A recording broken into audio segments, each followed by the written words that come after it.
Holy, holy, holy is the Lord God Almighty. Thank you, God. You are the God of Abraham, Isaac, and Jacob, the God of all generation, the omnipotent God, the omniscient God, the omnipresent God. You are our Jehovah Jireh, Jehovah Chidkenu, Jehovah Rapha, Jehovah Ra'ah. You are our El Shaddai, the Almighty God. And we call upon your name. Oh God, thank you, Jesus. Patuloy po naming iniimbitahan ng iyong napakalakas na presensya at pagkilos sa umagang ito, Panginoon.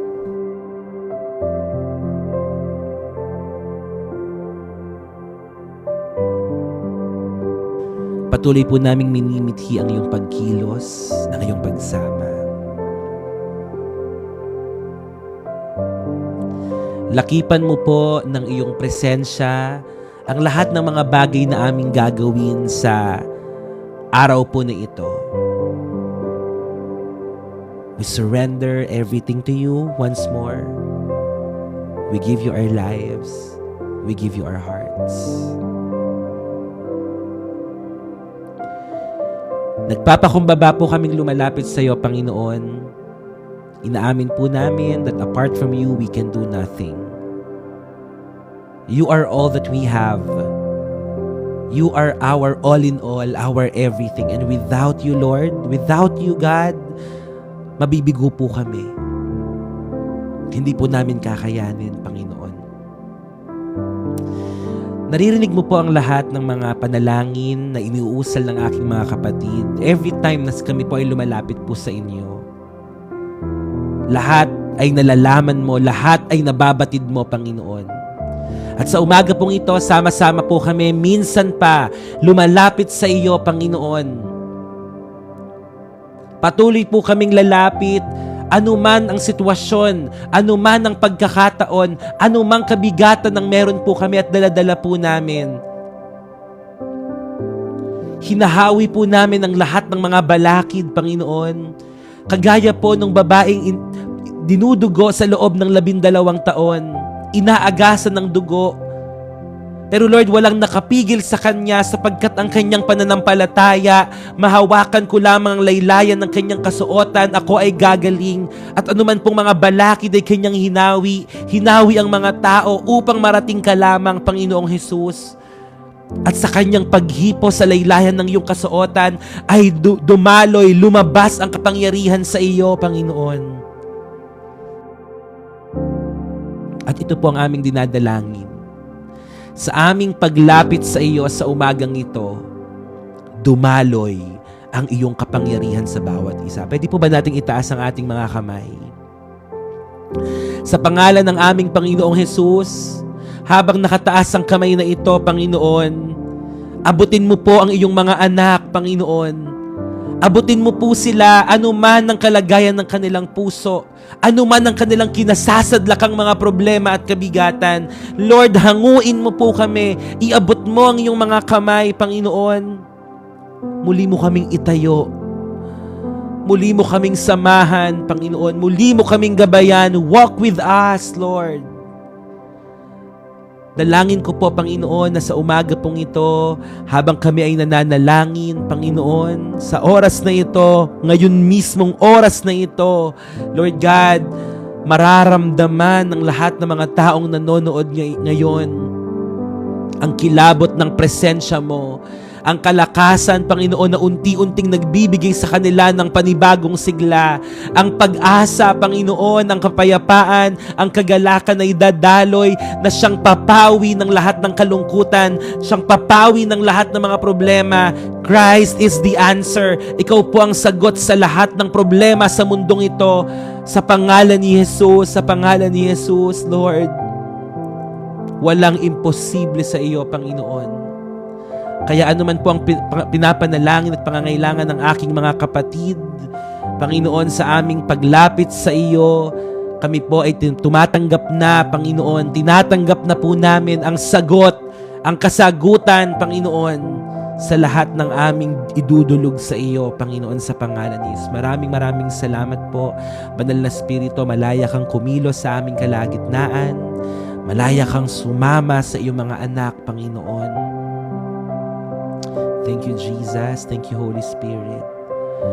Hallelujah. Hallelujah. Salamat po. Nakikita namin ang iyong kilos at galaw. Nakikita namin, Panginoon, na gumagawa ka ng himala.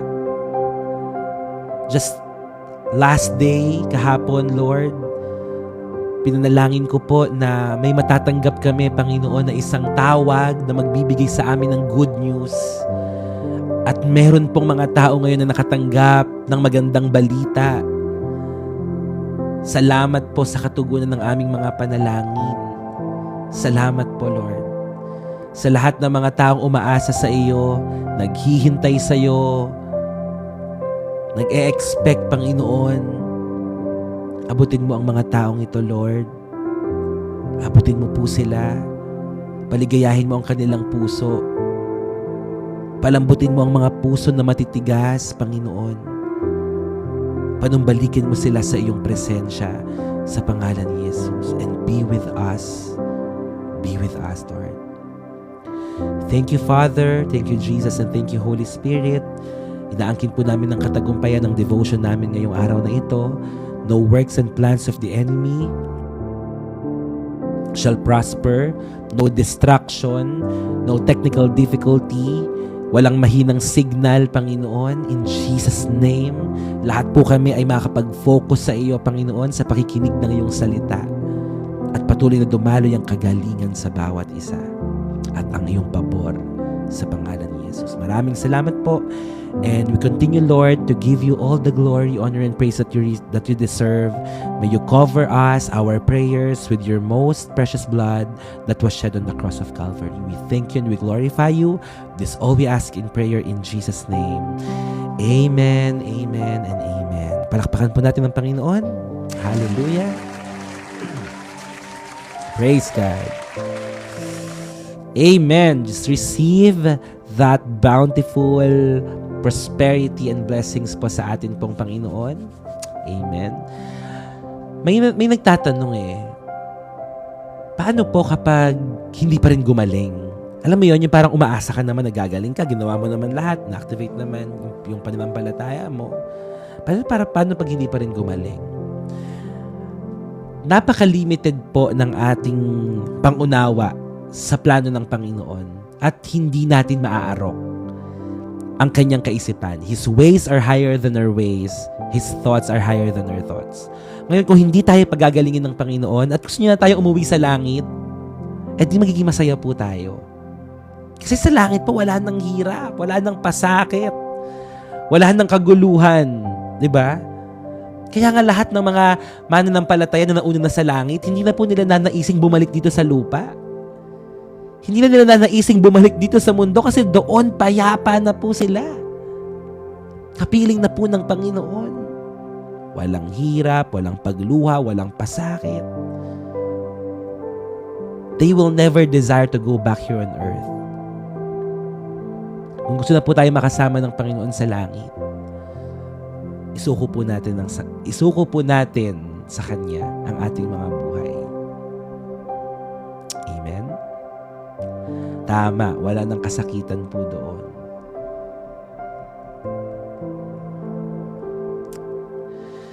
So let's just trust Him. Yun lang, pananampalataya pa rin, pagtitiwala pa rin sa Diyos. Doon din naman tayo babagsak lahat di ba? Una-una lang po talaga. Lahat tayo doon din ang babagsakan po natin.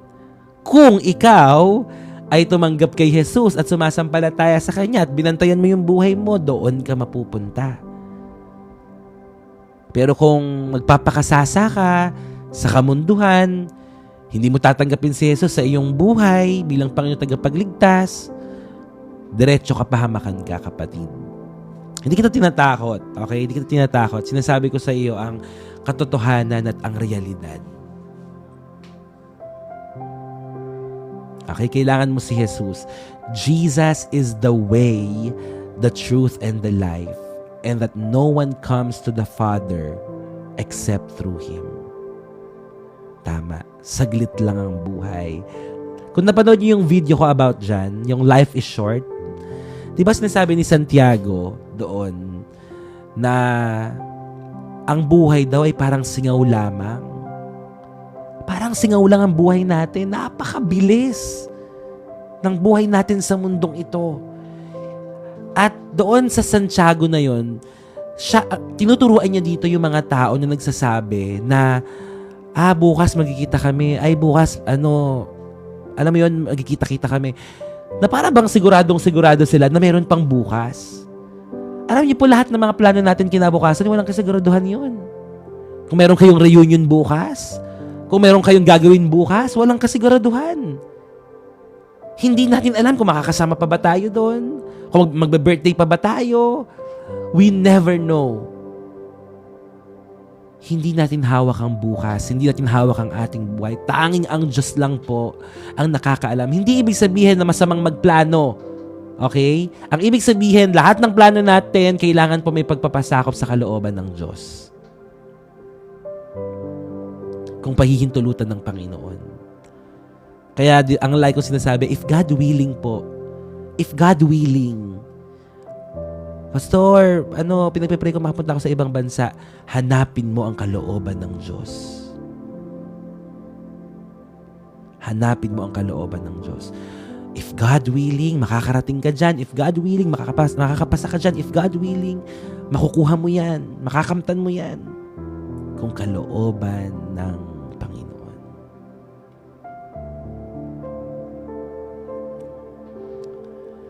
Wow, God bless you, Ardel. Amen. So, yan po, mga kapatid, magpatuloy na tayo sa atin pong devotion. Ngayon po ay nasa chapter 32 na tayo, mga kapatid. Sino po dito ang excited ulit na mapakinggan ang tinig ng Panginoon sa araw po na ito? Genesis chapter 32. Sa lahat po ng mga gustong mapanood, yung Genesis 1 hanggang 31, pwede po kayong bumalik sa atin pong YT channel. Subscribe lang po kayo doon, mapapanood nyo na po. Hanapin nyo lang po sa YT, Harold Cruz, o pwede po kayong mag-message dito sa FB page, Heart to Heart, para po maka-join kayo ng GC at ng aming pong community. At gusto po na pala nating i-welcome lahat ng ating mga first-timers. Sino po dito ang mga first time na nakapanood? Hello po, Ate Jen. Good morning po sa inyo. Pasimula pa lang po tayo. Yan. Sino po dito ang mga first-timers? Can you type me at kung saang lugar po kayo nanonood? Good morning, Ate Jen. Yan. Saang lugar po kayo nanonood? Hello po, Nika. Yan. Good morning po. Si Grace. Praise God. Si Nika from Mati City. Sa Davao ba yun yung Mati? Ayan, from Taiwan. Hello po. Aha. Thank you, Kimi. Kay Reyes from Pasig. Hello po. May-An from South Korea. Si Shay from Cavite. Jen from Cavite. Nika from Davao Oriental. Jen from Taguig. Jamie from Angeles. Okay, praise God. Yan. Meron na po ba nahahabol? Sa mga first-timers. Ayan. Davao Oriental ang Mati. Okay. So sige po, i-welcome natin si Grace from Tuguegarao. Heart to Heart Community, let us all welcome all our first-timers. Praise God. Nueva Vizcaya, si Majoy. Si Margie from Singapore. Hello po. Yan. Welcome, welcome, and welcome. Ana Cassandra from Mindoro. Amen. Gerald from Marikina. Hello po.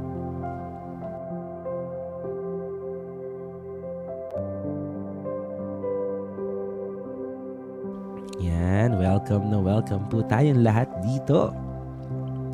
Shout out daw kay Joker. Hello sa iyo, kapatid. Yan. So, dito po sa ginagawa po naming live devotion every day, we are conducting this daily po, araw-araw.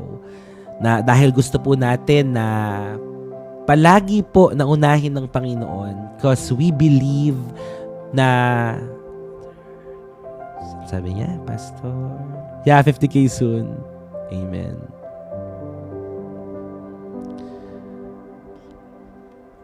From Pandi. Nice. Dahil gusto po natin na laging unahin si Lord, gusto nating matuto, magpakalalim, kasi yun po ang saysay ng ating buhay. We are not always okay. We are not always passionate, on fire sa Panginoon. Pero sa pag-attend natin dito, mga kapatid, no, kahit hindi tayo okay, kahit may mga pinagdadaanan tayo, kahit papaano napapakinggan natin ang salita ng Diyos at ito po ang nagbibigay sa atin ng kadahilanan para magpatuloy sa buhay po na ito. Amen?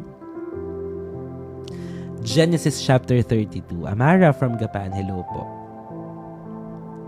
Yan. So, praise God sa pagkakataon na magkasama-sama tayo ulit dito. Actually, malapit na tayo mag-50K no? 47.2 na po tayo. Konti na lang, mag-50K na tayo. Grabe. Kalahati na tayo ng 100,000.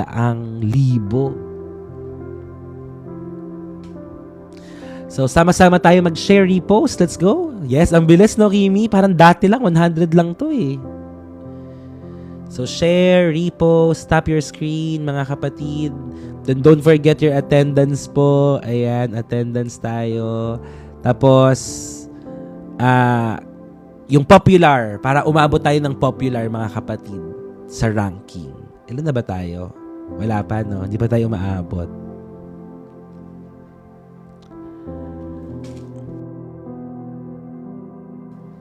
Siguro ipa-follow nyo na lang po tong account if iba yung lumalabas sa kanila.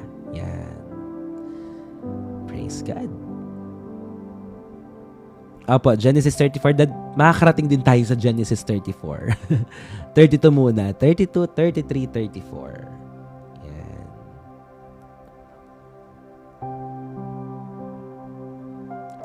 Yeah, don't forget to follow our social media platforms. I-upload ko na yung mga kulang ko sa YT, parang 4 na, no? Pati yung kahapon, yung anointing oil, grabe. Anointing of oil.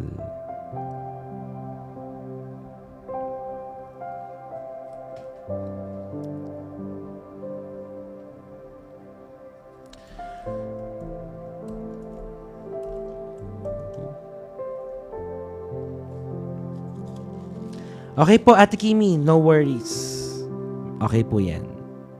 Kahit sa YT, basta makapanood po kayo, maganda na masubaybayan nyo para maintindihan nyo po yung yung context ng Bible.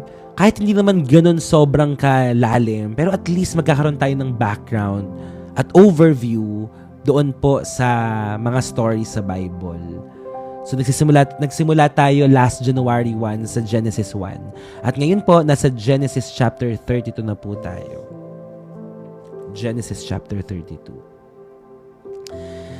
Yan. So, isa po ito, mga kapatid, sa mga chapters in the book of Genesis na madalas ay meron tayong panalangin na sinasabi at binabanggit natin itong sinabi ni ni Jacob. Okay? Kasi dito, makikita po natin ang kwento ng kanyang pakikipag-wrestling. Okay, nakipag-wrestling sa... Actually, angel ng Panginoon yung nakalagay dito eh. Pero, let's see. Namaya. Okay, aralin natin. So, ang title na pag-aaralan natin ay may pamagat na Wrestling Before the Breakthrough. Wrestling Before the Breakthrough. Sino po dito ang gusto ng breakthrough sa kanyang buhay? Meron po ba? Yung nag-aasam siya, nagnanasa siya, I want breakthrough. Sino po dito yan? Amen. Lahat naman siguro tayo, no? We want breakthrough sa buhay po natin. 'Di ba? We want to experience breakthrough. Spiritual breakthrough, financial breakthrough, physical breakthrough, lahat 'yan, 'di ba? Gusto natin. Breakthrough sa business, breakthrough sa health, breakthrough sa trabaho. We all want that. Amen. Gusto natin ng breakthrough sa ating mga buhay. So, Genesis chapter 31, nagtapos siya sa istorya ni Jacob. Okay? Leaving the past. Leaving the past. So naging okay na sila niya naging okay na sila niya ni Laban. Okay? So talagang papunta na siya doon sa lugar na kung saan siya tinatawag ng Panginoon. At ang Genesis chapter 32 naman po ay nagsimula with Jacob facing the future. Okay, so yung 31, kakalimutan niya na ang kanyang nakaraan. And Genesis chapter 32, this time, haharapin naman niya ang kanyang kinabukasan o ang kanyang hinaharap. So ahead of him is Esau. Okay, kasi okay na sila ni ni Laban. Umalis na sila kay Laban. So ngayon, sino na lang ang isa sa mga problema ni Jacob? Yung taong gustong pumatay sa kanya. Sino nga yun? Sino nga yung kapatid ni Jacob? Hindi pa tayo tapos sa kanya, di ba? Tama, si Esau. Okay, si Esau. So, skip natin yung story niya kasi ang huling story ni Esau tsaka ni Jacob, nagpunta si Jacob doon sa kanyang uncle na si Laban. At doon niya nakilala nga si Rachel, si Leah, at ang kanilang mga servants. At doon lumaki ang tribe nito pong si Jacob. But this time, kailangan niya nang harapin. Ang kanyang kapatid. And imagine, alam niya na itong kapatid kong ito ay gusto akong patayin. Ay gusto akong gawa ng masama. Okay? So, yung isa sa mga kailangan niyang harapin. Ahead of him is Esau. Ang kanyang kapatid na kanyang nilinlang years ago. At sa kanyang likuran, ang kanyang uncle na si Laban. So, Jacob is caught between what was and what will be. Nandoon siya sa gitna eh. Mananatili ba ako? Since naging okay naman na kami ni Laban, mananatili ba ako doon? O kailangan kong mag-move forward at haharapin ko ang aking kapatid? I don't know kung meron ba ditong mga tao na nandoon ka sa gitna and you are torn sa pagitan po ng dalawang bagay na gagawin ko ba to o mananatili ako sa nakaraan. Maybe you are in that season na kailangan mong magdesisyon ngayon. Kung mananatili ka ba sa nakaraan o mag-move forward ka sa susunod na chapter ng buhay mo. Kasi ganito din po ang nararanasan ni Jacob this time.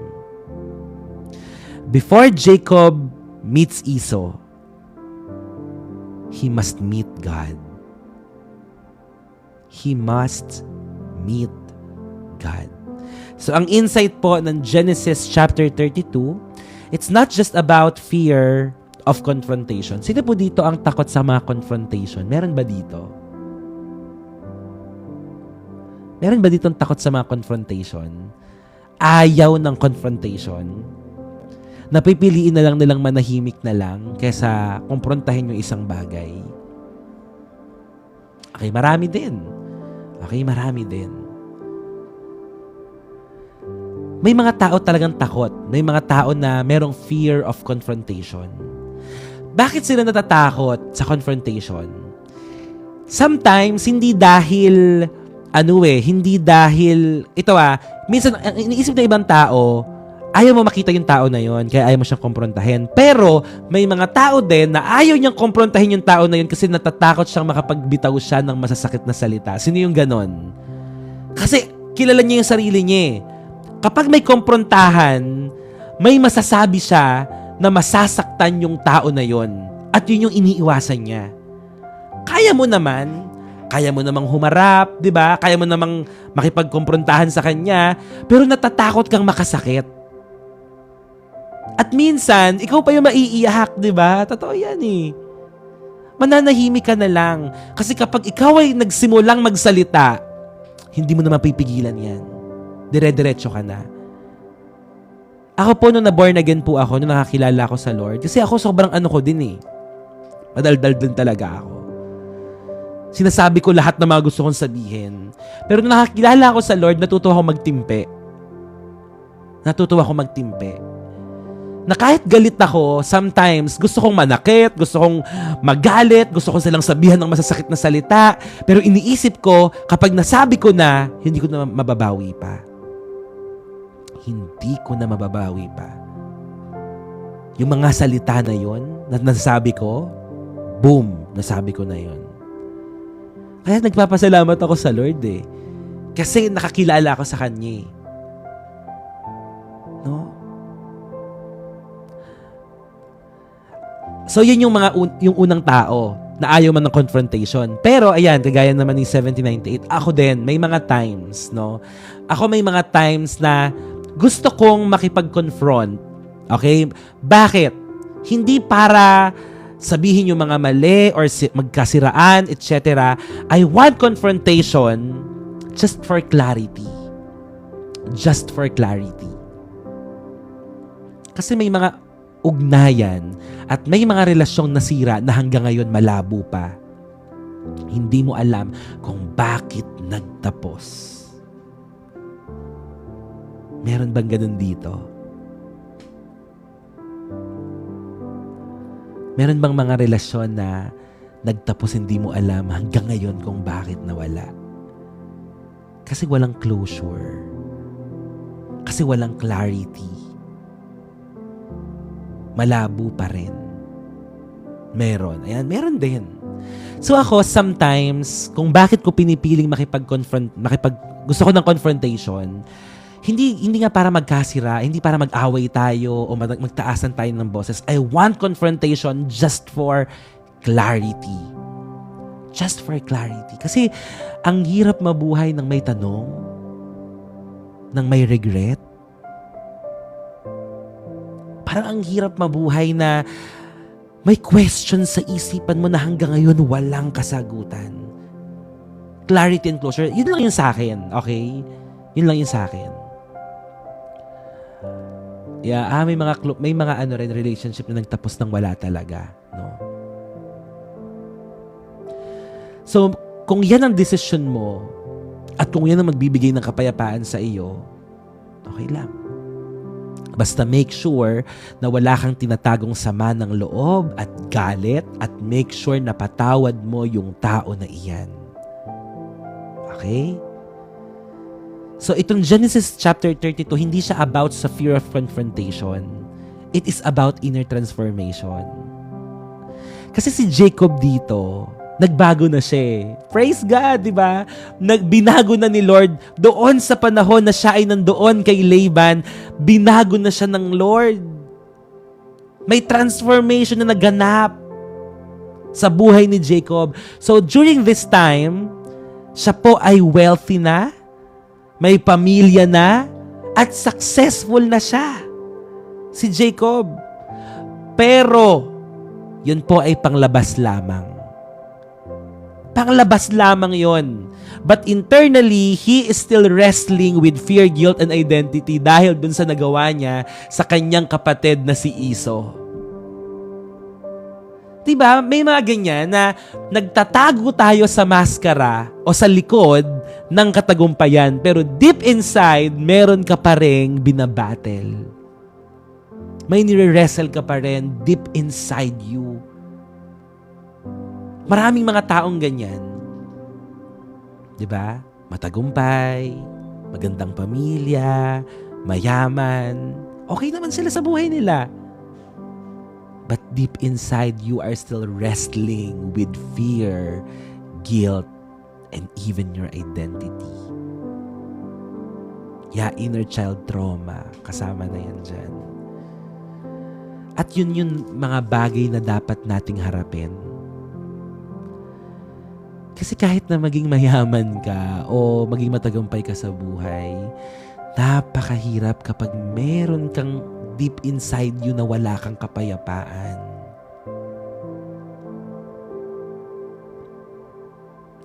At alam nyo mas masakit? At alam nyo mas mahirap? Nilalabanan mo siya mag-isa. Na wala kang mapaglabasan. Na wala kang alam mo yun? Yung parang, kasi nga, kagaya ng pag-uusap namin, ang tagal namin nag-usap ni Mami Jing kahapon. Ang tingin sa kanya ng mga tao, malakas siya, strong siya. Ganun yung tingin eh. Pero hindi nila nakita yung pinagdaanan ng tao na yun. Yung mga pinagdaanan niya simula nung kabataan and all those years. Yung sakit, yung paghihirap, yung trauma. Tapos ngayon, si Mami Jean kasi malakas siya, patatawa siya, ganyan. Ang tingin sa kanya ng mga tao, strong siya. Kaya niya yan. Pero hindi nila alam yung laban sa kalooban po natin. Diba? Yung parang sometimes kailangan din natin, kahit gaano tayo kalakas, may pagkakataon na kailangan natin na maglabas ng ating nararamdaman at saloobin.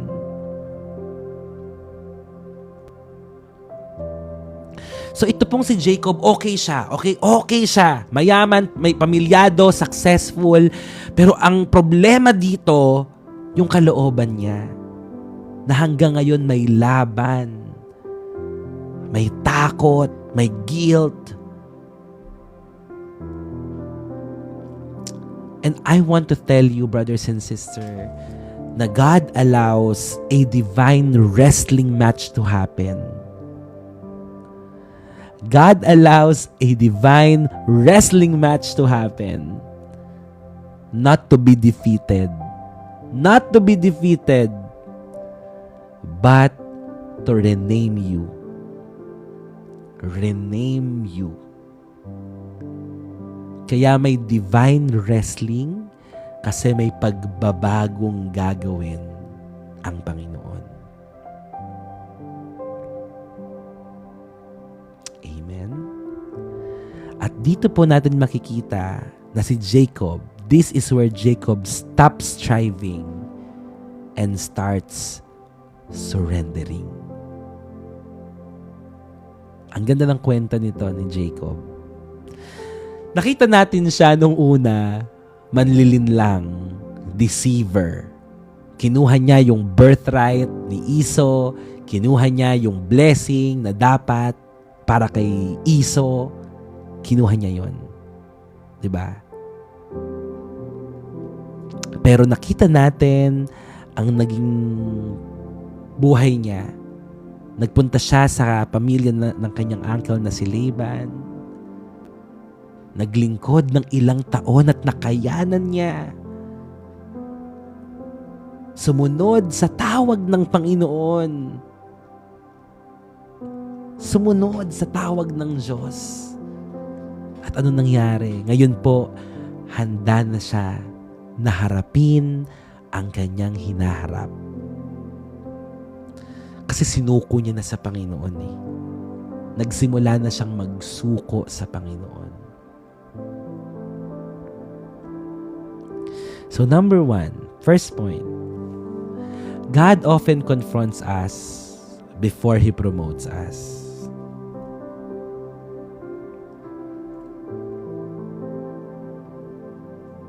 God often promotes us.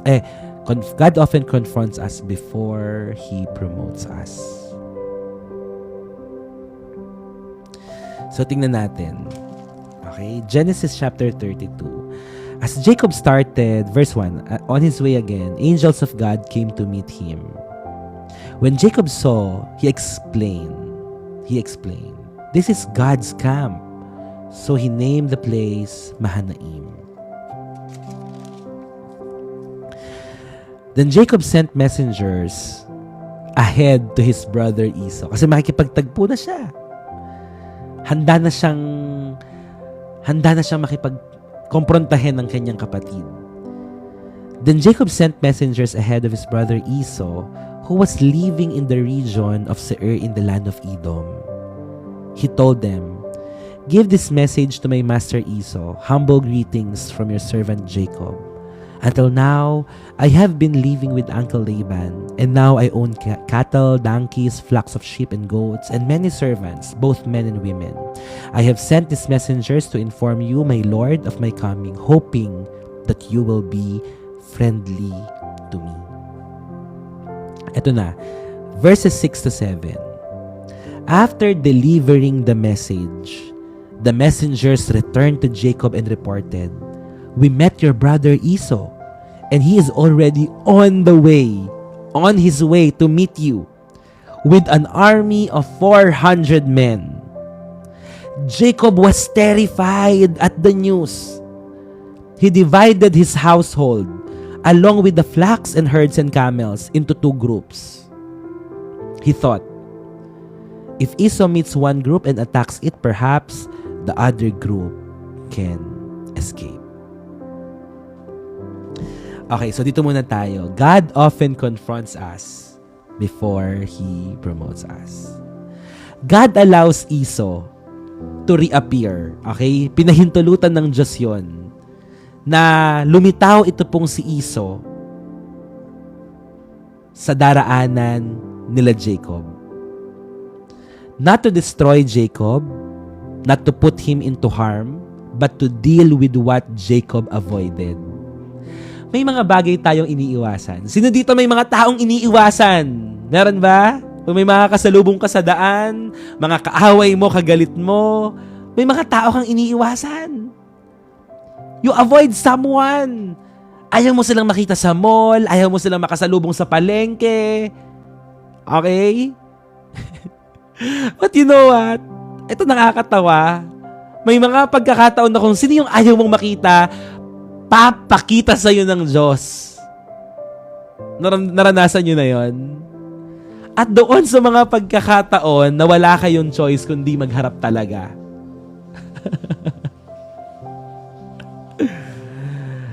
Yung mga tao na gusto nating iwasan, minsan sila pa yung nakikita talaga natin. Biglang liko. Yeah, biglang liko moments.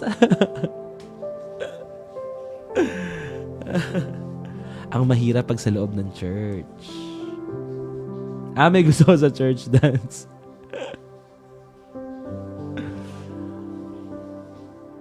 So, ano nangyari? Iniiwasan siya di ba? Gusto siyang iwasan nitong si Jacob.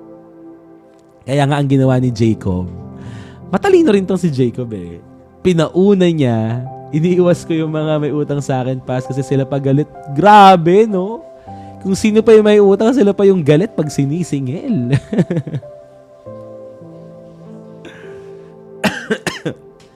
Itong si Jacob, ang ginawa niya, matalino siya. Ginawa niya, nagpadala muna siya ng mga mensahero. Okay, nagpadala muna siya ng mga mensahero. Mauna kayo. Okay. Okay, popular na tayo, 96, praise God. Sige, mauna na kayo. O ganito, pag nakita nyo, in-instruct niya yung mga alagad niya. O sabihin nyo kay Esau, humble greetings. Okay? Sabi niya dito. Tapos sinabi niya, nagpakitang gila siya. Sabi niya dito, naninirahan ako kay Uncle Laban. Tapos sinabi niya dito, ay marami na akong cattle, donkeys, flocks, many servants. Kumbaga, sa panahon natin ngayon, para bang nanunuhol? Parang ganon. Yung parang, pinapakita ko sa'yo, matagumpay na ako sa buhay marami na akong ganito. Baka naman. Parang ganon. Parang kabayaran ba sa lahat ng panlilinlang na ginawa niya sa kapatid niya. Ganyan. So parang gusto niyang ipakita sa kapatid niya na matagumpay na ako. Bibigyan na lang kita ng mga ng mga alaga ko, ng kayamanan ko, bibigyan na lang kita. Parang ganun yung gusto niyang sabihin, no? I have sent these messengers to inform my Lord of my coming, hoping that you will be friendly to me. Kaso may may intense na kaganapan. Ito naman kasing mga reporters, itong mga messengers.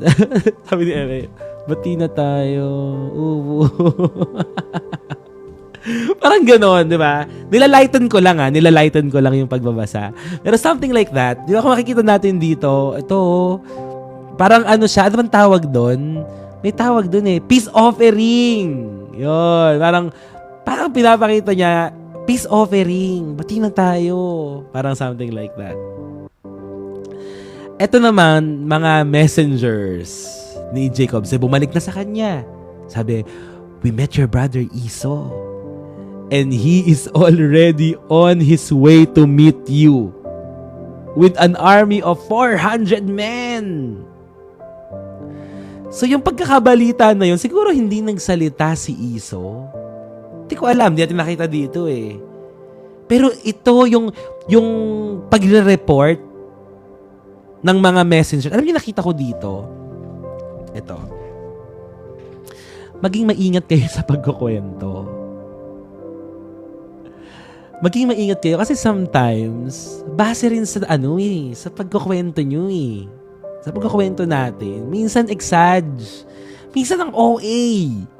Alam mo yon, yung parang ganito. Malaki yung tiyan. Nakita mo malaki yung tiyan ng anak ni Maria, ng anak na babae. Busog lang naman. Pero pagkakwento mo, huy, alam mo ba, parang ang laki ng tiyan ng anak ni ni Maria. Baka buntis. Nagsamgyup lang naman. Ang OA mo kasi magkwento. 'Di ba? Minsan exage ka magkwento.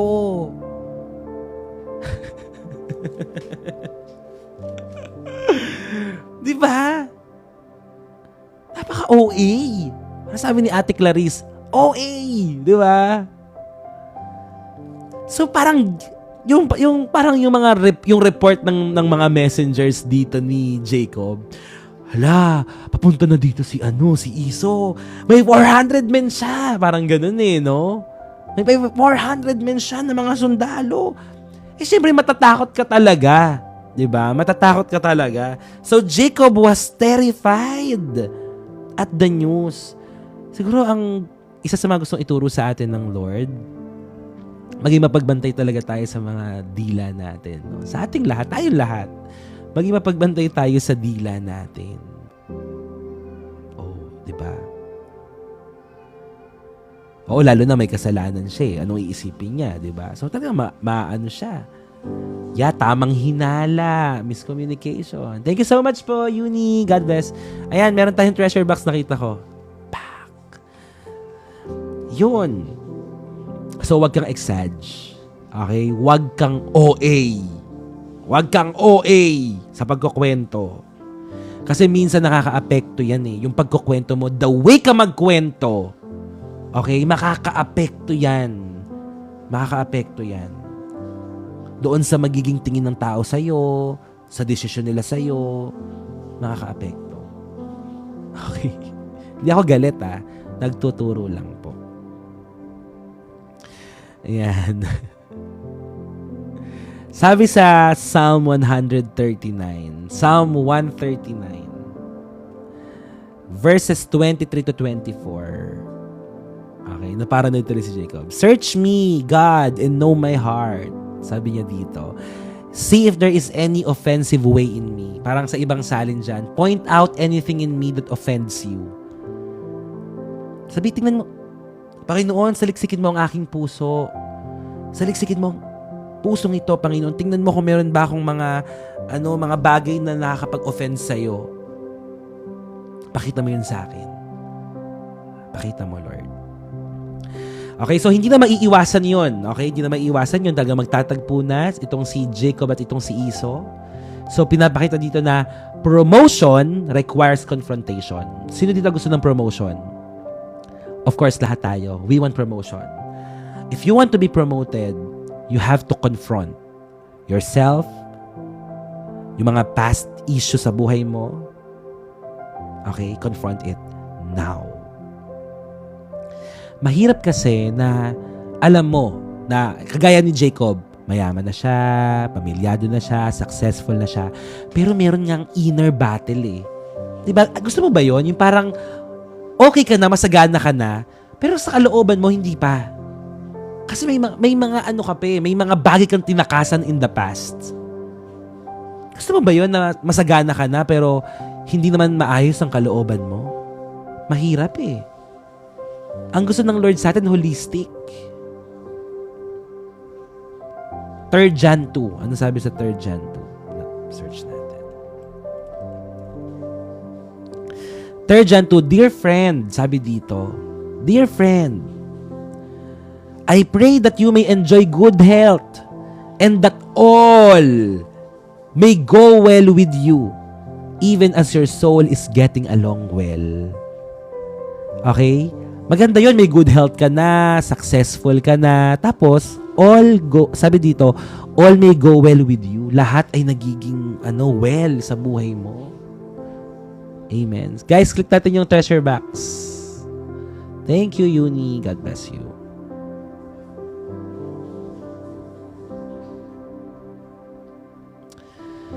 So, yun. Okay? Yeah, mahirap pag may unfinished business. Mahirap. Ang bilis ng pagtaas kapag nagsisend kayo ng Popular tsaka HeartMe. Popular number 91 na tayo. Alam niyo, parang 2 days ago, tuloy-tuloy na tayo, no? Lagi na tayong nasasama sa Popular araw-araw. Praise God, no? Maganda yan. Maganda po yan. Nakikita natin talaga na nile-level up tayo ni Lord. All for the glory of God. Salamat po.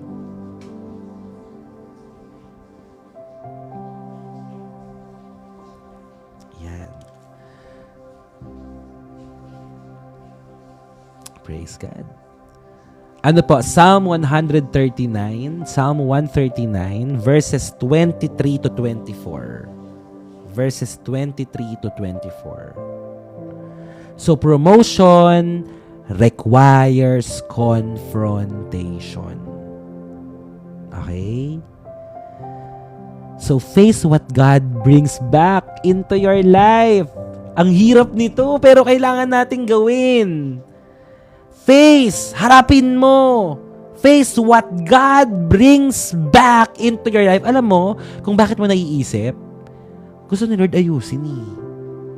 Hindi mo naman maiisip yan ng wala-wala lang eh. Bigla mong maaalala, bigla mong makakasalubong, may purpose kung bakit ganon. So you need to face what God brings back into your life. Harapin mo. Isettle nyo. Don't run from accountability. Lalo na kung alam mo, accountable ka doon. Nakasama ka doon. Na may kinalaman ka doon. Okay, so don't run from accountability. Harapin mo and let God heal old wounds. Let God heal old wounds. Alam niyo, ganito ang nangyayari sa atin minsan. May sugat ka. Ang gagawin mo, hahanap ka ng way mo para maghilom yung sugat na yon. Diba? Gagawa ka ng ng paraan para pupunta ka sa ibang lugar, etc. Na hindi mo hinaharap mismo yung issue. Na hindi mo hinaharap mismo kung ano ba yung nangyari. So, anong mangyayari dyan? Para ka lang para mo lang tinatapalan yung sugat na yon na hindi naman siya gumagaling. Na ngayon, kapag nadampian yon o na-touch yung sugat na yon, napakababaw niya.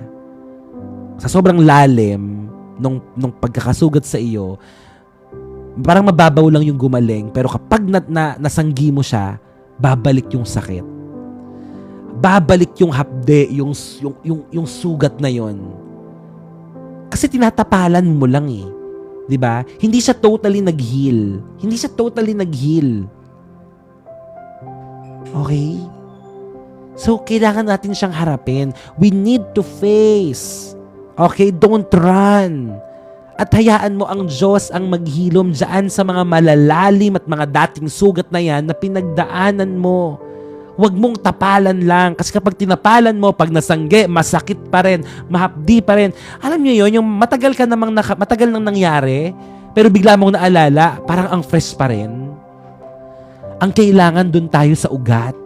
Dun tayo sa root. Yun yung sosolusyonan natin. Yun yung paghihilumi natin.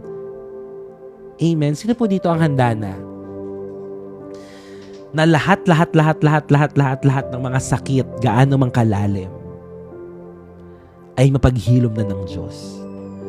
Hindi mo natatapalan. Hindi na ikaw yung gagawa ng paraan para gumaling ka. Ang Diyos ang magpapagaling at magpapahilom sa iyo. Okay? Kasi God wants to promote you eh. But before na i-promote ka ng Lord, i-confront mo muna yan. Hindi ko alam hindi ko alam kung ano yung pinagdadaanan mo ngayon. Wala naman ako alam sa buhay mo eh, di ba? Pero, alam mo yan. At pinapakita at pinapaalala sa'yo ng Diyos yan. Yung mga bagay na dapat mong i-confront. Okay. So you pray.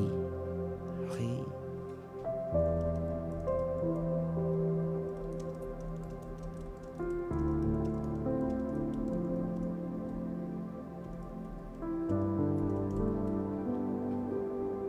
Handang-handa na po ako. Masarap ang may kapayapaan sa isip at puso. Amen.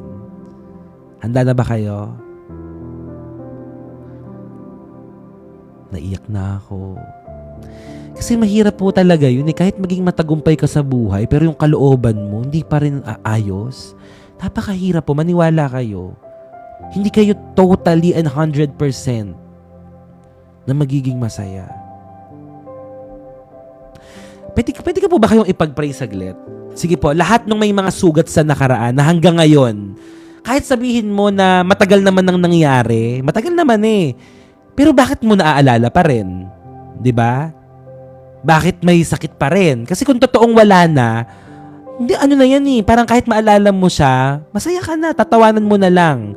Pero kung meron pang sakit na nararamdaman, may sakit na pang nararamdaman, ibig sabihin, baka mababaw. Napakababaw nung paggaling niya. Kasi sa sobrang lalim nung sugat na naiwan sa'yo, trauma ba yan? Abuso ba yan? Hindi ko alam eh. Parang hindi mo mapatawad yung mga tao na yon. Hanggang ngayon, hirap na hirap ka. Hanggang ngayon, hirap na hirap ka. Kasi tinakpan mo lang. So gusto ko po kayong ipanalangin. Sana po, sa pamamagitan ng panalangin ito, nawa, sa pamamagitan ng panalangin ito, magsimulang kumilos ang Diyos sa buhay mo upang ikaw ay paghilumin. Ito na yung panahon na yun. Gusto mo ng promotion? Confront.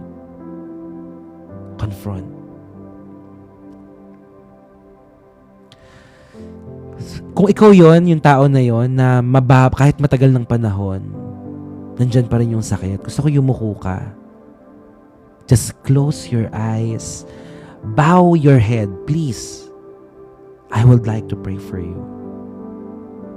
Hallelujah. Panginoon, wala kaming maitatago sa iyo. Lantad sa iyo ang aming buhay. Lantad sa iyo ang lahat ng mga pangyayari na naganap sa buhay na ito. Lumalapit po kami sa inyo, dakilang Diyos. Dala-dala namin yung sugat ng kahapon. Mga sugat na pilit po naming tinatapalan lang. Mga sugat na pilit po naming tinatago sa napakahabang panahon na kami lamang po ang may dala-dala, na kami lang po ang nakakaalam, Panginoon. Nasasaktan po kami kapag naaalala po namin ito. Naglilinger pa rin po yung sakit. Hanggang ngayon, Panginoon. Hanggang ngayon. Yung mga salita na sinabi nila sa amin, yung pagbe-betray nila, yung rejection, at yung mga pagkakataon na paulit-ulit nilang sinisira at winawasak ang aming puso. But Lord, today, we stop running.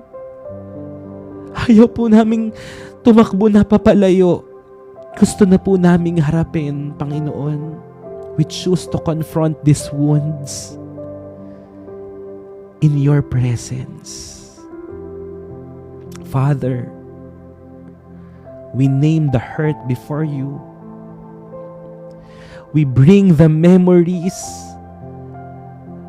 that still ache, that cause us to feel that pain and hurt. We bring back, Lord God, the questions that were never answered, Lord. yung mga tanong na hindi nabigyan ng sagot, at yung mga luha na pumatak sa amin na walang ibang nakakita. We ask you, Lord, we ask you, Holy Spirit, to enter those places in us that we avoided. Pumasok ka, Panginoon, mangialam ka.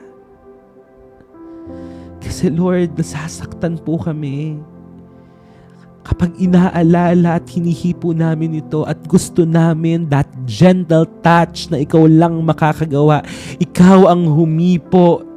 Ikaw ang humipo, Panginoon, sa mga sakit na ito, sa mga sugat na ito. Jesus, you are close to the brokenhearted. Paghilumin mo ang hindi kayang paghilumin ng oras at panahon. Restore what was taken from us. In Jesus' name. At kung kami po ay naabandon na, ibuhos mo ang iyong assurance, Lord, na hindi kami nag-iisa. Kung kami po ay napahiya, kung kami po, Panginoon, ay ipinahiya, we release your truth, Lord. Truth and justice will prevail. At kung kami man po, Panginoon, ay may galit hanggang ngayon, touch our hearts to forgive and release those people. Hindi dahil sa kakayanan namin, kundi dahil sa iyo, kaya magagawa naming magpatawad. Itaas niyo po ang inyong mga kamay. Pwede niyo ba itaas ang inyong mga kamay? Lord, we confront this pain today. We release it. We refuse to let our past define our future. In Jesus' name. In Jesus' name. We surrender every wound. We surrender every wound, every scar, and every unspoken grief into your hands. Holy Spirit, replace our pain with peace, our fear with faith, our wounds with wisdom, and let your healing flow, Lord. Let your healing flow in all aspects of life, Lord. And I declare that our past no longer has power on us. We are not broken beyond repair. We are being healed. We are being restored. And we are being made new in your presence. Salamat sa kalayaan at sa paghilom at kagalingan. We thank you and we love you. In Jesus' name, amen and amen. Praise God. Hallelujah. Thank you, Lord. Nawa po sa panalangin po na iyon kahit papaano ay magsimula na po ang day 1 ng ating healing journey tuon sa mga sugat na nangyari in the past. Amen.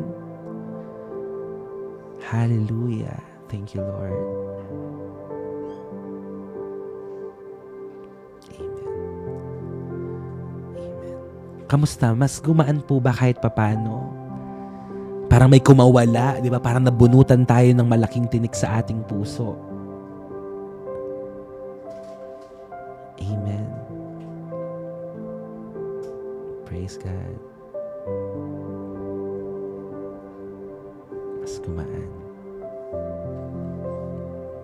Amen. Amen. Praise God. Thank you, Lord.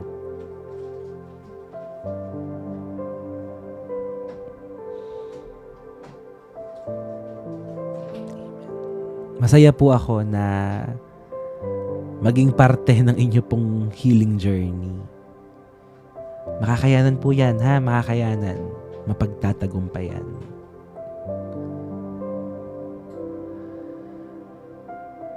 Point number 2 po. Point number 2. Prayer shifts us from panic to dependence.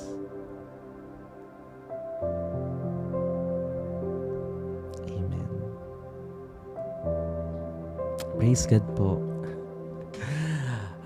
Isa ako sa mga tao na magiging masaya kapag totally healed na po kayo. Isa ako sa mga tao magiging masaya kapag nag-message kayo sa akin, Bas, praise God, kasi finally, eto na, malaya na ako. Pinaghilom na ako ng Diyos. At yung mga taong nawala na yan, ay, may ipapalit ang Lord. The best is yet to come. This devotion helped me pass. Dito ko naiyak lahat. That was 4 months ago at I'm better now. Amen! Look at that! Yan yung mga hinihintay ko, sabi ni Diana. This devotion helped me pass. Dito ko na iniyak lahat. That was 4 months ago. And I am better now. I am better now. Praise God. Praise God. Amen. That was 4 months ago. Diana. Lahat namang iniyak ngayon sa Lord, hintayin nyo ang magandang gagawin ng Diyos sa buhay nyo. Number 2, prayer shifts us from panic to dependence. Prayer shifts us from panic to dependence. Meron ba dito nagpapanik na? Ano nang gagawin ko? Genesis 32:9 to 10. Genesis 32, 9 to 10. Anong sabi dyan? Then Jacob prayed. Nag-pray si Jacob. O God of my grandfather Abraham and God of my father Isaac.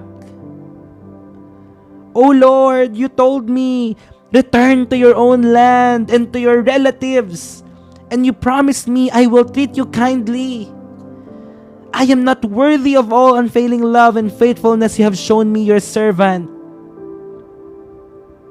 When I left home and crossed the Jordan River, I owned nothing except a walking stick. Now, my household fills 2 large camps. Pinaalala ni Jacob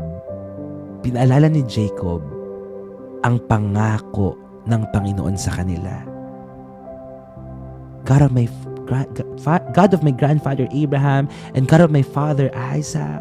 Lord, you told me, sabi niya, Lord, di ba sinabi mo, return to your own land and to your relatives. Alam niyo po, sabihin nyo at ipaalala natin sa Panginoon ang kanyang mga pangako. Alam nyo, sabi ni Brother Eddie na nagtuturo siya noong nakaraan, kapag pinaalala mo sa Diyos ang kanyang pangako at kapag hindi niya yun ginawa, anong ibig sabihin? Nagsisinungaling ang Diyos. At ang Panginoon po ay hindi sinungaling na Diyos. Siya ay tapat sa kanyang mga pangako. Kaya kapag pinaalala mo ang kanyang pangako, gagawin niya yun sa iyo. Sabihin mo, Panginoon, hindi po ba ang sinabi mo sa iyong mga salita, I can do all things through Christ who gives me strength? Hindi po ba't sinabi niyo sa iyong mga salita, just worship the Lord, and you will bless our food and water, and you will take away sicknesses from among us? Hindi po ba't iyon ang iyong sinabi? Hindi po ba't iyon ang iyong pinangako sa akin? Ipaalala mo sa Diyos. Sabihin mo sa Panginoon. Ang problema, wala tayong alam na pangako ng Diyos. Sapagkat hindi tayo nagbabasa ng kanyang salita. Alam niyo po, napakadaming pagkakataon, relate ako sa lahat ng mga pinag-aaralan po natin. May mga pagkakataon na during our devotion, nangungusap ang Panginoon sa akin at nako-confirm ko ang kanyang mga salita. Nako-confirm ko ang lahat ng nangyayari sa buhay ko. Kung ako ay naka-angkla pa ba sa kanyang kalooban o ginagawa ko na lang to para sa sarili ko na lang. Ngunit nangungusap ang Diyos sa kanyang salita. Huwag kang tumigil. Magsaliksik ng salita ng Diyos. Kasi dito, ito ang liwanag natin sa madilim na daan. Ito ang lampara natin. Ito ang magbibigay sa atin ng tamang direksyon, ng guidance. Amen.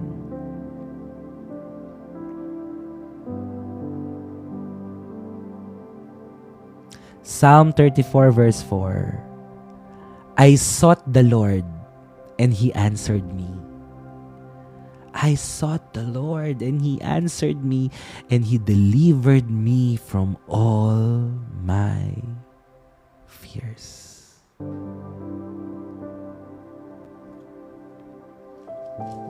Hinanap ang Diyos, tumugon siya. I sought the Lord, and He heard, and He answered. Jacob stopped strategizing and starts praying. Nung nalaman niya na yun, papunta na yung kanyang kapatid, hindi na siya nag-strategize kagaya ng una niyang ginawa. Hindi na siya nag-strategize. Ang ginawa niya, nanalangin siya. Prayer aligns fear into faith. Again, prayer aligns fear into faith. Yung mga dating takot mo, kapag ikaw ay nanalangin, mapapalitan ng pananampalataya. Kapag ikaw ay nanalangin. Di ba may mga pagkakataon na gulong-gulo ka, tapos the moment you start praying, parang ganon. Parang, praise God. That's the importance of prayer po eh. So pray before you plan. Bago ka magplano, manalangin ka muna. Depend fully on Him. Acknowledge God in all of your ways. Acknowledge mo siya palagi. Itong sabi dito, prayer doesn't remove the problem. Hindi naman mawawala yung problema kapag nanalangin ka eh. Ano bang sabi dito? It anchors the soul. Nagkakaroon ka kasi ng kapayapaan. Diba? Hindi naman agad-agad mawawala yung problema. Sometimes nga may pinapanalangin ka, hindi naman nagbago yung sitwasyon eh. Ang binago ng Lord yung kondisyon ng puso mo eh. Diba? Wala naman nagbago sa sitwasyon, pero binago ka ni Lord. Binago ni Lord yun the way mo tanawin yung mga problema. Kung dati matatakotin ka sa simpleng problema, ang simple-simple, ang liit-liit, pinapalaki mo. Ngayon, kahit may mga problema, wala. Basic, maliit sa'yo kasi na-magnify ang kalakihan ng Diyos, ang kadakilaan ng Diyos sa buhay mo. Kaya kahit dumadaan ka sa mga pagsubok, nakikita mo, mas malaki pa rin ang Diyos ko. May dakila siyang plano sa akin. Hindi niya ako iiwan. It anchors your soul. It anchors your soul. Amen. Kaya sabi niya dito ni Jacob, Oh Lord, please rescue me. Please rescue me from the hand of my brother Esau. I am afraid. Pwede kang magsabi ng totoong nararamdaman mo sa Diyos kung natatakot ka. I am afraid that He is coming to you to attack me along with my wives and children, but you promised me. Pero Lord, di ba pinangako mo sa akin? I will surely treat you kindly and I will multiply your descendants until they become as numerous as the sands along the seashore, too many to count.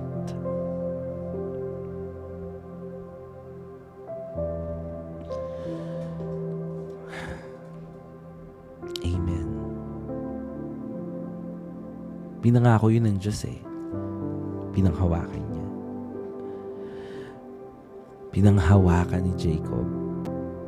Pinaalala niya ang mga pangako ng Diyos sa kanya.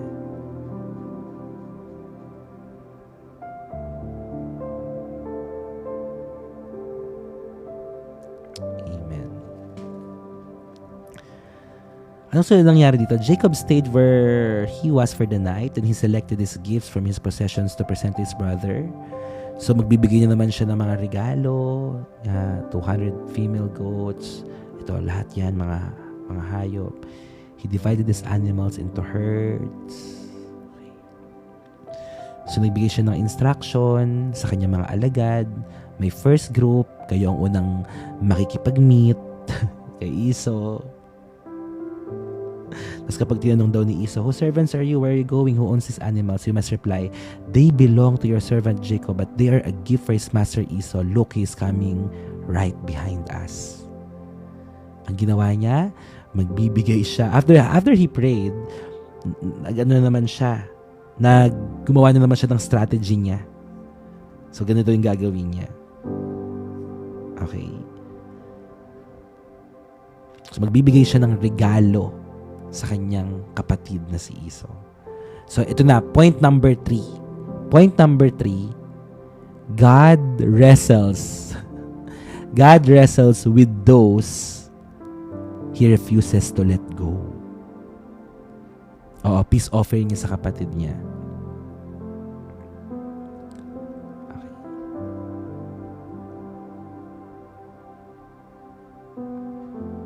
God wrestles with those He refuses to let go. God wrestles Jacob to transform him. At alam niyo po ba na ang wrestling here is a sign of relationship? Wrestling is a sign of relationship. Ano nangyari dito sa Genesis 32 to 24? Sabi niya, 22 muna. During the night, Jacob got up and took his 2 wives, his 2 servant wives, and his 11 sons, and crossed the Jabbok River with them. After taking them to the other side, he sent over all his possessions. This left Jacob all alone in the camp, and a man came and wrestled with him until the dawn began to break. When the man saw that he would not win the match, he touched Jacob's hip and wrenched it out of his socket. Then the man said, "Let me go, for the dawn is breaking." But Jacob said, "I will not let you go unless you bless me. I will not let you go unless you bless me." Let us read the insight here in verses 24 to 26. Sabi dito, Jacob continues this wrestling.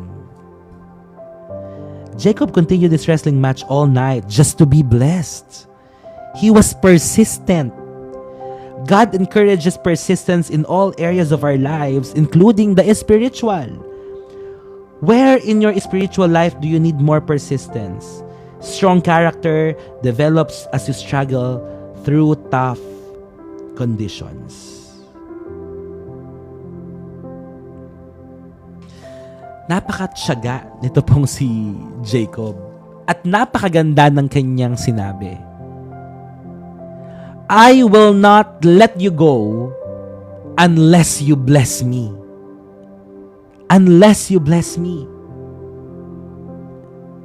At makikita natin yung mga supporting verses nito sa Hosea chapter 12. Hosea chapter 12 verses 3 to 4. Sabi dito, he struggled with the angel and overcame him. He wept and begged for his favor. He wept and begged for his favor. Mga kapatid, gaano ka kadesperado na, Lord, I need you to bless me. I need you to bless me. I will not let you go unless you bless me. How persistent are you? How desperate are you for God to bless you? Kasi dito, hindi siya pinakawala ni Jacob. Ang prayer, ang sinabi niya, I will not let you go unless you bless me. Sino po dito ang nagsasabi ngayong araw na ito, ngayong oras na ito, Lord, hindi ako lalabas sa live stream na ito na hindi mo ako pinagpapala. Amen. Hindi ako aalis sa live stream na ito na wala kang ginagawa sa buhay ko. I will not let you go unless you bless me. I will not leave this live platform unless you bless me, Lord. I will not let you go. I will not let you go, Lord.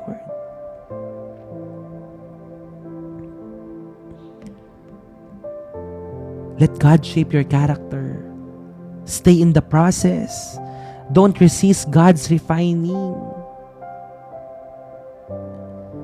Napaka-persistent itong si Jacob, no? Parang sinasabi niya dito, Lord, kailangan kita. Hindi ko alam kung anong gagawin ko kung wala ka. Hindi ko alam. Strong character develops as you struggle through tough conditions. Nire-refine ka ng Lord. Kaya mo pinagdadaanan yan. Isaiah 64 verse 8. Isaiah 64 verse 8. We are the clay and you are the potter. We are the clay. You are the potter. Nakakita na po ba kayo ng isang clay na nagreklamo doon sa potter's hand? Hindi di ba? Ang potter, kung anong gusto niya, yun ang gagawin niya. Kung anong disenyo, kung anong anyo, ang gagawin niya. Brothers and sisters, we are just a clay in the potter's hand. Amen. Huwag mong questionin ng Panginoon sa mga bagay na ginagawa niya sa iyo. I mean, yes, pwede tayong sabihin natin may mga katanungan tayo, pero huwag kang magstay sa ganon. Sa ganong kaisipan. Yung parang magko-question ka, but at the end, Lord, alam ko may plano ka. Alam ko may plano ka. Alam ko may ginagawa ka. Alam ko may tinuturo ka, Panginoon. So God wrestles not to harm us, but to heal us. But to heal us, mga kapatid. And this leads us to the last point. Point number 4. Brokenness precedes blessing and identity change. Ito na ang pagbabago sa pangalan ni Jacob na dati siyang isang deceiver. Genesis 32 verse 28. Pakinggan niyo po. Your name will no longer be Jacob, but Israel, because you have struggled with God and with humans have overcome. Amen. Nagkaroon na ng bagong pagkatao at pagkakakilanlan si Jacob. At si Jacob ngayon ay may pangalan ng Israel. Israel.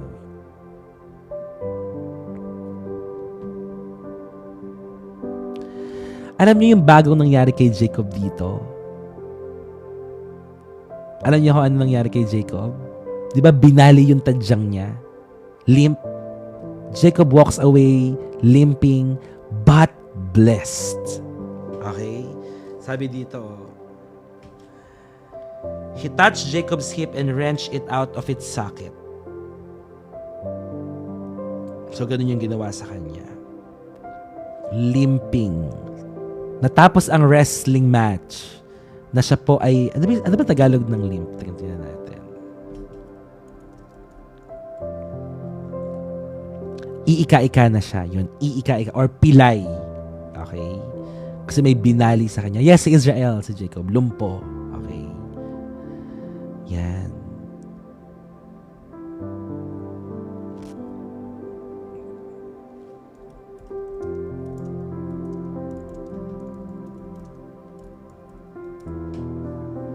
Tadyang. Tama ba? Tadyang yung link.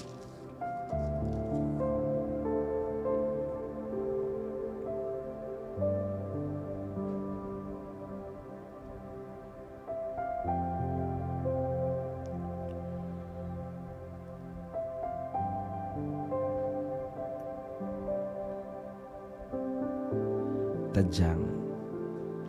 Okay. So ngayon may nagtanong, sino po ang ka-wrestling niya? No? Sino daw ang ka-wrestling ng Panginoon? Actually, dito sa binasa natin sa Genesis chapter 32, sinabi dito, a man. Okay? So, Jacob was left alone and a man wrestled with him till daybreak. So at first, he appears simply a man, no? Ordinary in form. So ito po ay medyo theological at mas medyo nagdidig deeper na tayo, no? Yet extraordinary in power.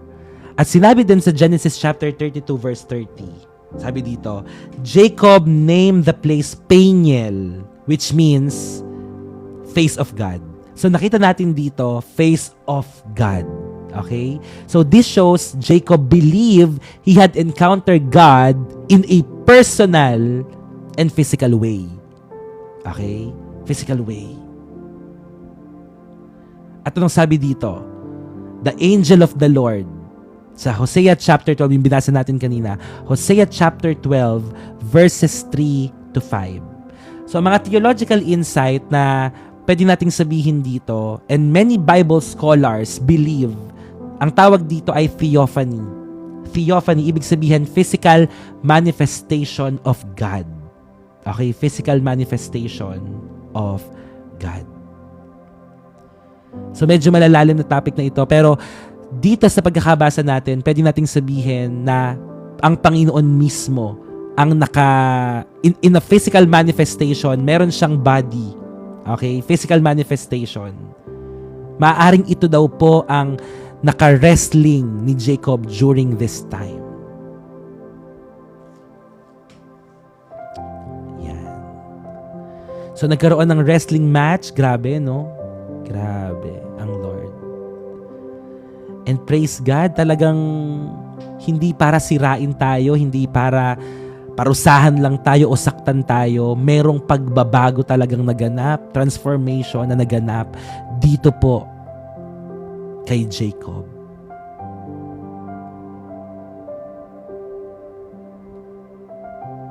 Amen. Thank you, Lord.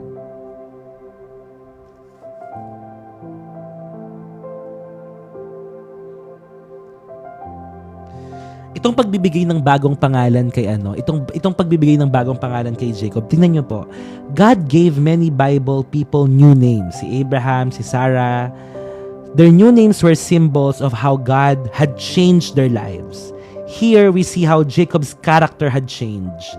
Jacob, the ambitious deceiver, became Israel.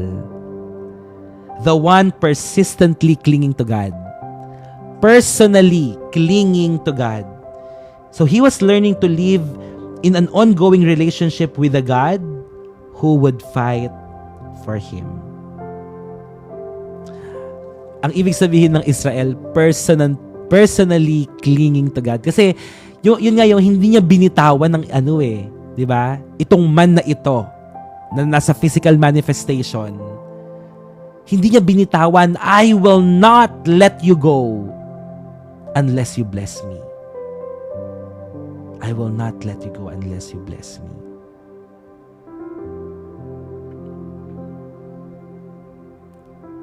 Sana tayong lahat ganyan po tayo, no? Hindi natin pakakawalan ang presensya ng Panginoon sa ating mga buhay. So binago na po ng Panginoon ang identity ni Jacob at ngayon po siya na ay si Israel. So the limp is a reminder that strength now comes from God. So kailangan nating lumakad ng may kapakumbaba ang loob sa Panginoon. Amen. And let us value identity over comfort. Value identity over comfort. Yes, personally clinging to God, Israel. Sinabi niya dito your name will no longer be Jacob. From now on, you'll be Israel because you have fought with God and with men and have won. Yun yung time na talagang wrestle siya, clinging siya sa Panginoon. Hawak-hawak niya. Okay, hawak-hawak niya.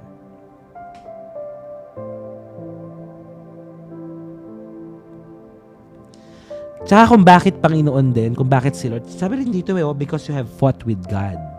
Because you have fought with God. So physical manifestation siguro talaga yung man po na iyon, no? Physical manifestation siya.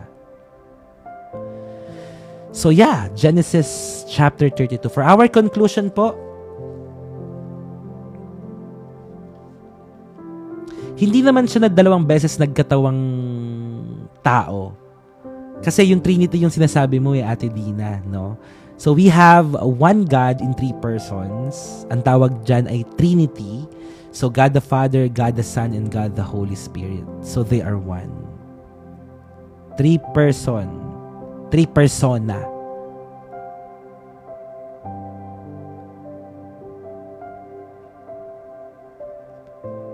So Genesis chapter 32 teaches us. Siguro magandang mapag-aralan natin to. Actually, medyo malalalim na mga teachings na po ito, no? Kaya talagang isa yan sa mga isa sa mga bagay na gusto ko matutunan, mga ganyan malalalim na katuruan. Kaya isama niyo po ako sa prayer. Ito po. For our conclusion, God confronts before He promotes. Amen. Prayer shifts fear into faith. Wrestling leads to transformation. Brokenness bursts into new identity. Alam niyo po, na-realize ko lang, kahit marami ka naman kasing alam, for sure, magkakaroon tayo ng maraming alam sa Bible and all, pero mahalaga pa rin yung pagbabago ng buhay, no? Kasi maraming tao, maraming alam sa Word of God, pero hindi naman na isa sa buhay. Hindi naman na isa sa buhay. Hindi rin nakikita sa buhay. Kaya, maganda na meron kang alam, marami kang alam sa salita ng Diyos, pero maganda rin na i-a-apply mo sa buhay mo. Diba?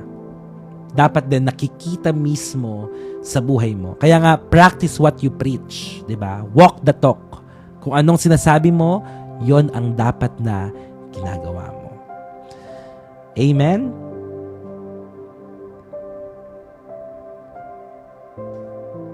So, final words here. You may limp after wrestling with God, or pwede kang mag-struggle, di ba? Mag-struggle ka sa ginagawa ng Lord sa buhay mo, but you will never walk the same again. Parang ang ibig sabihin po nito, you will never be the same again. You will never be the same again. You may limp after wrestling with God, but you will never walk the same again. Sino yon, Ivan? Amen. Yan po ang isa sa mga panalangin ko sa community natin, na lumakad po tayo na mga bagong nilalang na. Hindi na tayo nabubuhay dun sa dati po nating pagkatao. Ngayon po ay binabago na po tayo. Binago na tayo at patuloy tayong babaguhin ng Panginoon. Your life will never be the same again. Alam ko po na marami na sa community natin yan na binago na po ng Panginoon. Hindi. Siyempre wala pa nung time na yon. Abraham, Isaac at Jacob. Kasi personal na nangungusap sa kanila ang Panginoon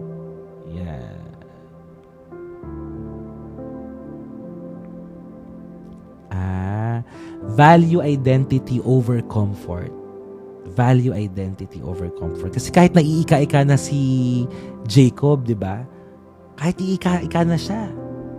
Binago siya ng Lord, pero may discomfort, pero nagpatuloy siya. Amen. So praise God. So that's the story of Genesis chapter 32 about Jacob, how he wrestled with God. I will not let you go unless you bless me. I will not let you go unless you bless me. Tama. Not just interpretation, but application. Tama, Ate Connie. Kasi kahit makatapos ka ng Bible school, kung ganun na yung ugali mo, wala rin. Diba? So, praise God po. And again, sa lahat po na mga gustong sumama sa ating pong community, praise God. Here, heart to heart, message lang po kayo dito. I will not, no pain, no gain. Jacob mindset. Amen. May mga time na kailangan mong masaktan para mabago ka. Ang tanong, handa ka bang masaktan? Truth hurts, but truth will set you free. Tama, Ate Fel. Be doers of the word. Be doers of the word. Ganyan po tayo. Gagawin po natin kung ano ang sinasabi ng salita ng Diyos. Nasaktan, babangon, at lalaban. Amen! Hallelujah! Praise God. Palakpakan natin ang Panginoon. Hallelujah. Thank you, Jesus. Thank you, Holy Spirit. Thank you, Father. We glorify you, God. Maraming salamat po, Panginoon, sa araw po na ito na pinagkaloob mo po sa amin upang makapag-aral po kami ng iyong mga salita. And we thank you, Lord God, for all those moments, Lord, na nakikipag-wrestle po kayo sa amin, Panginoon. Hindi para po saktan kami, not to push us away, Lord God, but to draw us closer to you, God. Hayaan mo po na kagaya po ni Israel, from Jacob to Israel, Panginoon, hindi kanya pinakawalan hanggat hindi mo siya pinagpapala. Ganun din po kami, Panginoon. We will not let you go unless you bless us. We will not let you go unless you bless us, Lord God. Break what must be broken. Break what must be broken, Lord God. Kung may mga kailangan tanggalin, sirain, Panginoon, masaktan po kami, do it, Lord. But not to destroy us, but Lord, to bless us. Teach us to cling in you, Lord God. Kahit po masakit, kahit mahirap ang pinagdadaanan po namin, in Jesus' name, heal our hearts and make our hearts clean. Break our hearts for what breaks yours, Lord. We surrender, we trust, and we believe that something great is going to happen, Panginoon, sa buhay ng iyong mga anak. Maraming salamat po. At kung meron man po kaming area ng aming buhay na kailangan po namin i-confront, Lord, give us the courage, Lord, to confront.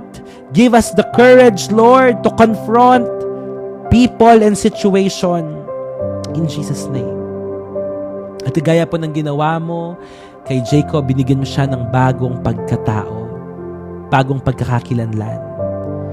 Nais po naming maging malaya na, Panginoon, sa lahat ng sakit ng kahapon. Kaya pinagkakatiwala namin sa iyo kung paano po namin kukomprontahin ang mga tao, ang mga sitwasyon. Give us the strength, God. We will lean not on our own understanding, but we will trust you, God. We will trust you. Salamat, Panginoon, sa araw po na ito. Ingatan mo kami at pagpalain. Balutan ng iyong banal at makapangyarihang dugo, maging ang aming mga pamilya na nire-representa. And continue, Lord, to give us the anointing that we need every day, Lord. Use us mightily, effectively, and efficiently for the advancement of your kingdom here on earth. Maraming mga tao pa ang makakilala sa iyo sa live stream na ito. Madami makakilala sa iyo sa pamamagitan ng bawat buhay ng mga nanonood po ngayon. Magiging channel of blessing po kami, Lord. Salamat. May you bless all our viewers, followers, moderators, intercessors, mission partners. Bless all our followers, Lord God. At magpadala ka pa ng marami mga tao na susuporta sa gawain pong ito. Thank you, God. We glorify you, we magnify you, we love you. In Jesus' name we pray. Lahat po ay magsabi ng Amen. Amen. And